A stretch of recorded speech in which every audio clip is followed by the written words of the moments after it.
mēs koncentrējamies uz diviem tiem svarīgākiem jautājumiem, kas ir dienas kārtībā. Kā mēs zinām, 7. decembrī oficiāli varās vaļā vēlēšana iecirkņi un ir jāsavāc mēnešu laikā 155,000 Latvijas pilsoņu parakstu, lai tiktu rīkots referendums un tiktu atcelti nesen Saeimas koalīcijas valdošās vairākuma pieņemtie partnerattiecību grozījumi, ja partnerattiecību pakotne, kā viņi to sauc. Ja faktiski tas, kas ir pirmais solis uz homoseksuālistu laulībām. Tas ir viens jautājums. Otrs jautājums ir nesen kā sākusies parakstu vākšana, kas ir, ko nevajadzētu sajaukt ar šo te parakstu vākšanu par partnerattiecību likumu, bet ir iniciatīva par referendumu, kurā varētu atlaist esošo, manuprāt, vissliktāko Saeimu 30 gadu laikā. Un mēs ar šo te savu akciju viennozīmīgi gribam paust atbalstu diviem šiem ļoti svarīgajiem instrumentiem un, protams, uz viņiem paskatīties no latviešu nacionālistu perspektīvas. Nevis no kaut kādas vispār cilvēciskās vai kaut kādas opozicionārās, bet tieši no latviešu nacionālistu perspektīvas. Kāpēc mums būtu jāatlaiž Saeima? Ar ko viņa ir slikta? Kāpēc šī valdošā koalīcija ir pati sliktākā koalīcija 30 gadu laikā? Pati bīstamākā latviešu interesē, mēs uzskatām arī. Un viennozīmīgi, kad šīs te mūsu pasākums ir daļa no tās plašās kampaņas, kas mums noteikti būs gadu laikā jāīsteno. Un šī Saeima mums ir jāatlaiž, un jāatlaiž ir vairāk iemeslu dēļ, par to jau mēs, protams, parunāsim tālāk un sarunas laikā. Bet šis pasākums viennozīmīgi ir arī, lai iedvesmotu latviešus, pilsoņus, nebūt pasīviem. Jo pilsoņu pasivitāte ir tieši tas, kas baro cīnisko politikāņu klasi un šo te varas eliti. Redzot, ka viņiem nav pretspars, nav pretestības, nav pilsoniskās pašorganizēšanās, viņu visatļautība kļūst jau ārkārtīgi bīstama.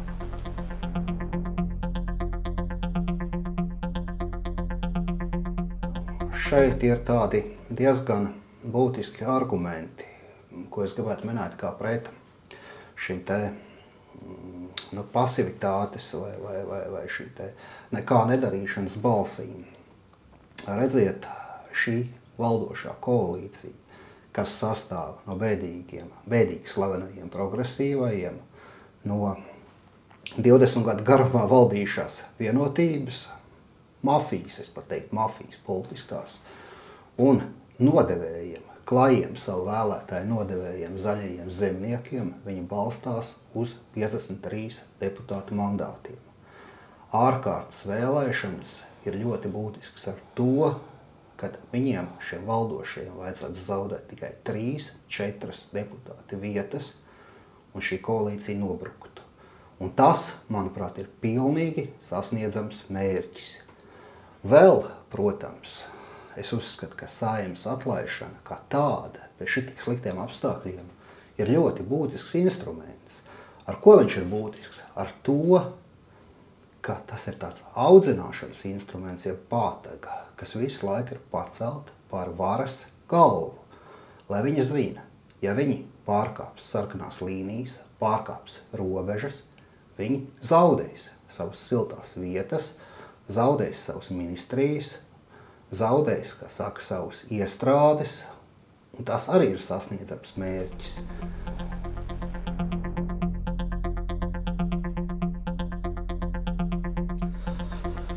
Var teikt arī tā, bet saproti, kas notiek. Šobrīd mēs esam ļoti bīstamu bezdebeņu priekšā tā valsts ir. Jo saproti, šausmīgā tempā tiek dzīta cauri tā imigrācijas likuma, kā saka, lai atvērtu šos vārtus te nekontrolētai migrācijai. Ja šeit šī te nekontrolētā migrācija sāksies, ja viņa notiksies, tad pēc tam, kamēr mēs izglītosimies un kaut ko mēs mainīsim, te jau būs 100 000 iekšā. Ko tu ar viņiem darīsi pēc tam?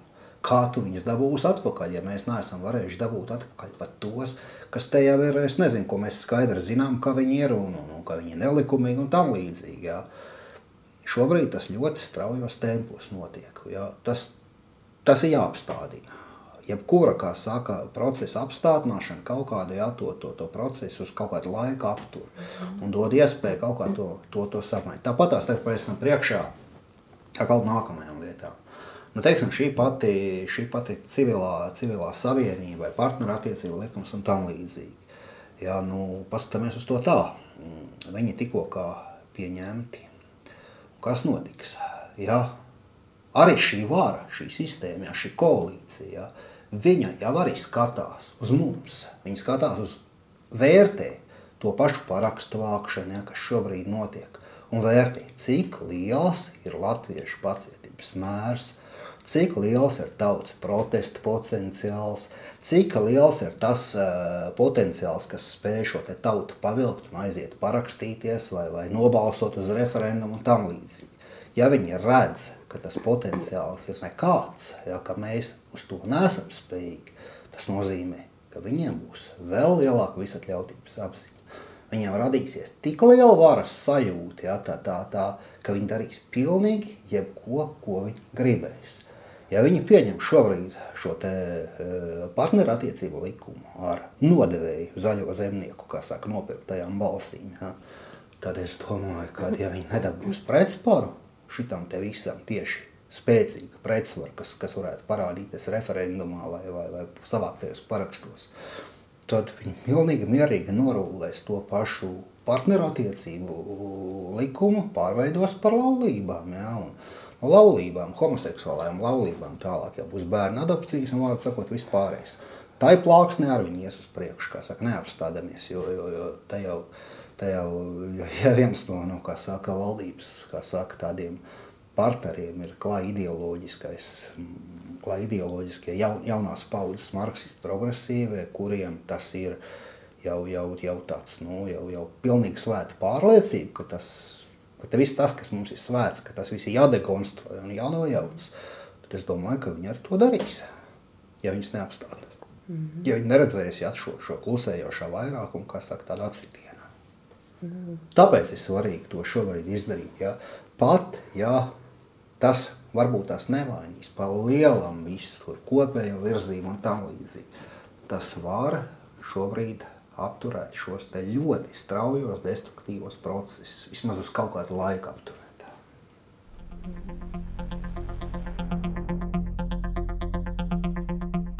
Jā, tas zaļie zemnieki ir tāds interesants fenomens, pa kuru balso, kā saka, nu, pensijas un pirmspensijas cilvēki, jā, pārsvarā laukos, kolhozas ciematos bijušajos. Nu, tie cilvēki, protams, nav īpaši pārsvarā nacionāli, jā, bet viņi ir savas paudzes attiecīgas produkts, jā, viņiem katrā ziņā arī nekāda liberāļa, viņi nav nekāda praidotāja, viņi noteikti nav un nekāda. Un tāpēc zemnieku, attiecīgi zaļie zemnieki vienmēr tik pozicionējušies tomēr kā konservatīvi. Es atceros, pat cik es pats biju, tomēr esmu kaut kādā veidā saistīts arī ar asociāciju ģimeni, jā, un visu tām organizācijām. Es labi zinu, kas tur notiek, es labi zinu, kā zaļo zemnieku savienība attiecīgi strādāja ar šiem te, kā saka, ģimenisko vērtību lobbyiem, jā, kā viņi līda iekšā, kā viņi meklē kontakts, kā viņi pozicionējas kā konservatīvi, jā, tradicionālā laulība, tradicionālā ģimene aizstāvošs spēks un kā viņi mānīja un šos te cilvēkus. Viņi atklāti pozicionējās, jā, kā konservatīvs, jā, proģimenisks spēks. Un tagad pilnīgi redzami viņi ir uzmetuši to savu vēlētāju konservatīvo. Pilnīgi redzami. Visticamāk uzmetuši tādēļ, lai tiktu pie attiecīgajām ministrijām, pie schēmām, pie biznesa projektiem un, protams, lai savu nekronēto līderi Aivaru Lembergu balstīt, ja viņi visās tiesiskajās problēmās un tam līdzīgi. Nu, mēs jau zinām, kur viņš šobrīd ir un kāds viņam ir tās likstas. Ja? Un es domāju, ka Kad tie zaļie zemnieki, tas bija darījums, jā, kad viņi aizgāja kopā ar šiem progresīviem un vienotību, jā, lai nodrošinātu brīvību Lembergam, bet par kādu cenu par saviem uzmestajiem vēlētājiem. Un viņus ir jāsoda. Un es esmu pilnīgi svēti pārliecināts, ja par to tā ļoti nikni kampaņos un bāzīs tiem zaļiem zemniekiem, jā, degunu, tais viņu, es atvainojos, sūdus, jā, tad viņi zaudēs daudz. Viņi zaudēs daudz, un tas ir ļoti svarīgi. Un tā būs vislabākā mācība, jā, par klaju savu vēlētāju interešu nodevību, tiek pelnīts sots saņemts. Tam ir jābūt paraugu demonstrējumam. Un tā ir iespēja ārkārtas vēlēšanās to paraugu demonstrējumu veikt arī.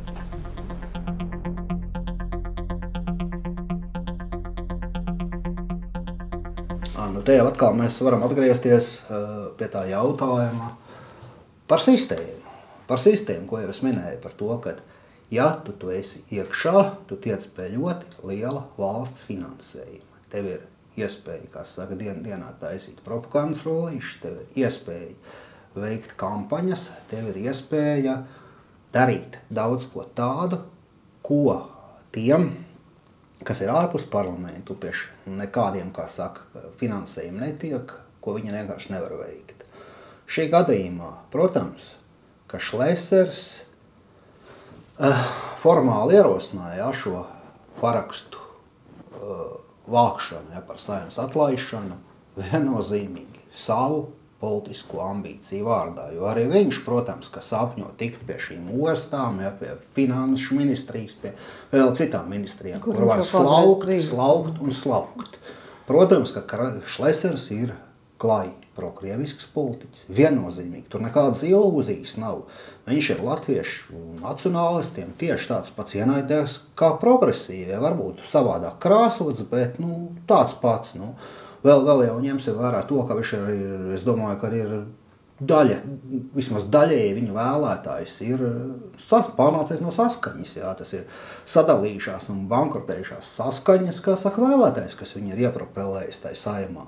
Tas arī ir skaidrs, un Šlesers mums ir pilnīgi klājš ienaidnieks, bet, kā jau es teicu, šobrīd Saeimas atlaišanu grib ļoti daudzi. Ļoti plašs spektrs. To grib gan latviešu nacionālisti, gan arī visādi citi, kā saka, slāņi. Ja? Katrs, protams, savu iemeslu dēļ. Ja? Šlesers to ir sācis. Viņam nenoliedzami ir iespēja šai kampaņā ielikt pietiekami lielus nopietnas resursus. Un tad radīt tai kampaņai vilkami. Tas būtu ļoti muļķīgi uz to vilkami neizmantot. Tas būtu ļoti muļķīgi neizmantot. Kas tagad būtu? Kāda būtu alternatīva? Teiksim, kādam nacionālistam pieteikt pilnīgi neatkarīgu citu, kā saka, likuma projektu par Saeimas atlaišanu. Kas tad būs? Mēs taču nespēsim pacelt, kā saka. Mums nebūs, kā saka, tie 100 000, ko tur ielikt iekšā tajā kampaņā. Šlesers to ir sācis, viņam šobrīd aizgājuši. Šobrīd jau ir parakstījušies 2 nedēļu laikā vairāk par 30 000 cilvēku, un mums kopā ir jāsavāc 155 000. Es teicu, tas maģiskais cipars. Kas tie būs, jā, un kas viņus savāks, nav būtiski rezultāts. Un es nedomāju, ka visi tie ļoti nacionālie cilvēki, jā, kas tiešām ienīst šos te progresīvos un šo vienotības mafiju, jā, ka viņi pēc tam vēlēšanās nobalsos par Šleseru. Protams, kā ne. Ja mēs atlaidīsim, kā saka, Saeimu, mēs parādīsim, ka mēs to varam izdarīt, bet tas es nedomāju, ka Šleseram tas dos kaut kāds baigos bonus. Es galīgi neticu.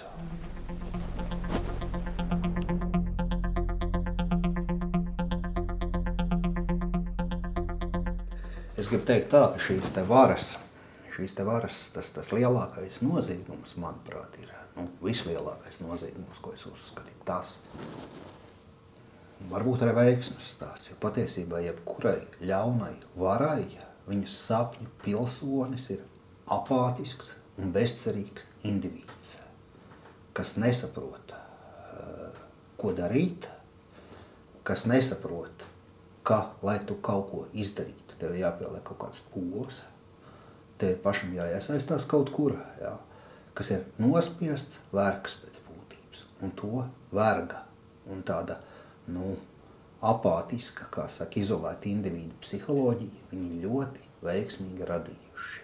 tas viņiem ir izdevies. Un tagad, kaut ko darot, mums ir ārkārtīgi svarīgi apzināties to, ka šitā ķēde ir jāpārauj. Jāpārauj ir tā ķēde.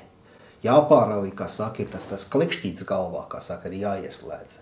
Ka tu neesi vergs, tu neesi zemāks pa zāli, tu esi brīvs pilsonis.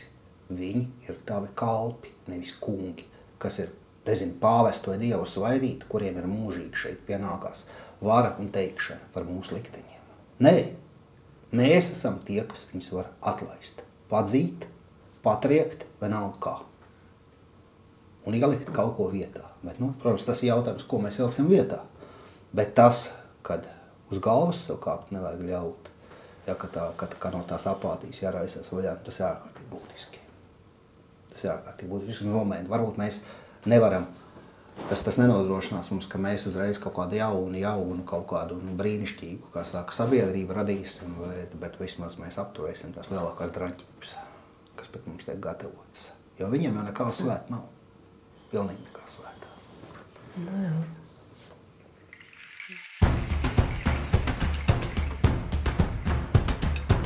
Vislabākais pilsonis šai varai ir pasīvs, apātisks antiņš, kas neko negrib darīt, kas ne uz ko nepavelkās, kas ir zemāks par zāli.